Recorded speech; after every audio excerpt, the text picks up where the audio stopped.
Hello friends, welcome to Sunitha kitchens. ఈరోజు మన ఛానల్లో ఎంతో టేస్టీగా ఉండే నల్ల కారాన్ని ఎలా ఈజీగా ఇంట్లోనే తయారు చేసుకోవాలనేది మీకు చూపిస్తాను.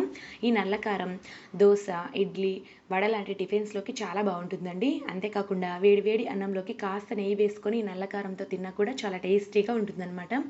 ఈ నల్ల కారం బయట షాప్స్లో కూడా దొరుకుతుందండి. కానీ ఇంట్లోనే మనం చాలా హెల్తీగా, హైజీనిక్గా ఈ నల్ల కారాన్ని సరైన కొలతలతో తయారు చేసుకున్నట్లయితే 2-3 నెలల వరకు నిల్వ ఉంటుంది. చాలా బాగుంటుందన్నమాట. ఇప్పుడైతే తయారీ విధానాన్ని చూసేద్దాము. ముందుగా స్టవ్ వెలిగించి ఒక కడాయి పెట్టుకొని 2 టేబుల్ స్పూన్ల మినపప్పు వేసి బాగా దూరగా వేయించుకోవాలి. ఈ మినపప్పుని మీడియం ఫ్లేమ్లో పెట్టుకొని బాగా దూరగా వేయించాలి. కాసేపటి తర్వాత చూస్తే మినపప్పు కలర్ చేంజ్ అయిపోయి బాగా వేగిపోయింది. వెంటనే ఈ మినపప్పుని ఒక ప్లేట్లోకి తీసి పక్కన పెట్టుకోవాలి. ఇప్పుడు అదే కడాయిలో 1 టేబుల్ స్పూన్ దాకా ధనియాలు వేసుకోవాలన్నమాట.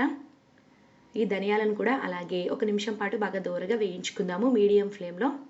1 నిమిషం తర్వాత ధనియాలను కూడా ఒక ప్లేట్లోకి తీసి పక్కన పెట్టుకుందాము. నల్ల కారానికి 2 టేబుల్ స్పూన్ల మినపప్పు వేసుకుంటే 1 టేబుల్ స్పూన్ దాకా ధనియాలు వేసుకుంటే సరిపోతుంది. అలాగే ధనియాలకు సమానంగా 1 టేబుల్ స్పూన్ దాకా జీలకర్ర వేసుకోవాలి. జీలకర్ర ఎక్కువ వేసినా కూడా చేదు వచ్చేస్తుందండి. ఇప్పుడు జీలకర్రని కూడా కాసేపటి దాకా వేయించుకుందాము మీడియం ఫ్లేమ్లో. జీలకర్ర కూడా బాగా వేగిపోయింది. వెంటనే ఈ జీలకర్రని కూడా ప్లేట్లోకి తీసేసుకుందాము. ఇప్పుడు ఇందులోకి కరివేపాకు వేసుకోవాలి. ఒక గుప్పెడు కరివేపాకు వేసుకుంటే సరిపోతుందండి. మన చేతి నిండా వేసుకుంటే సరిపోతుందన్నమాట. ఈ కరివేపాకును ముందుగానే శుభ్రంగా కడిగి తడి ఏమీ లేకుండా ఆరబెట్టుకొని ఇలా వేయించుకోండి. కరివేపాకుని మనం చేతితో నలిపితే పొడిలాగా అయ్యేంత వరకు వేయించుకుంటే సరిపోతుందన్నమాట. దీన్ని కూడా మనం మీడియం ఫ్లేమ్లోనే వేయించుకోవాలి. హై ఫ్లేమ్లో ఇలాంటి వాటిని అస్సలు వేయించకూడదండి. చూసారు కదా, కరివేపాకు కూడా బాగా వేగిపోయింది. వెంటనే దీన్ని కూడా ఒక ప్లేట్లోకి తీసేసుకోవాలి. ఇప్పుడు ఇందులోకి 1 టీ స్పూన్ దాకా మిరియాలు వేసుకుంటే సరిపోతుంది. కాసేపటి తర్వాత మిరియాలను కూడా ప్లేట్లోకి తీసేసుకోవాలి. బాగా వేగిపోయాయి కాబట్టి చివరగా ఎండుమిరపకాయలను వేసి వేయించుకుందాము. ఈ ఎండుమిరపకాయలను ఇలాగే డ్రై రోస్ట్ చేసుకోకూడదు, కొంచెం ఆయిల్ వేసి వేయించుకోవాలండి. 1 టీ స్పూన్ దాకా ఆయిల్ వేసి వేయించండి.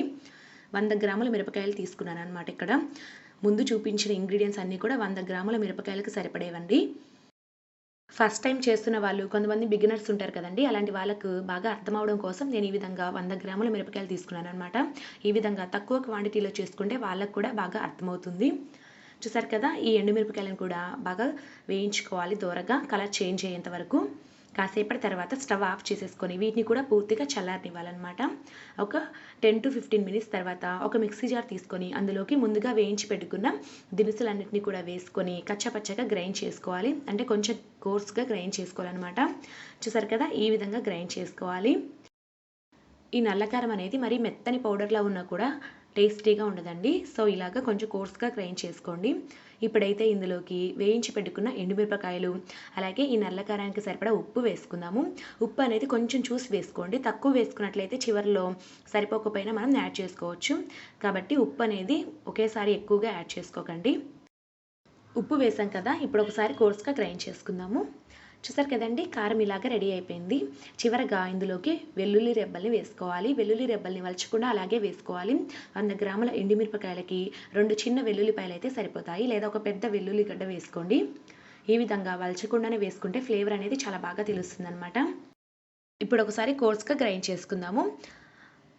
చూసారు కదండి, నల్ల కారం అనేది రెడీ అయిపోయింది. ఇప్పుడు ఈ కారాన్ని ఒక ఎయిర్ కంటైనర్లోకి తీసేసుకొని 2-3 నెలల వరకు మనం నిల్వ చేసుకోవచ్చు. ఏమీ పాడవదనమాట, ఇలాగే ఫ్రెష్గా ఉంటుంది.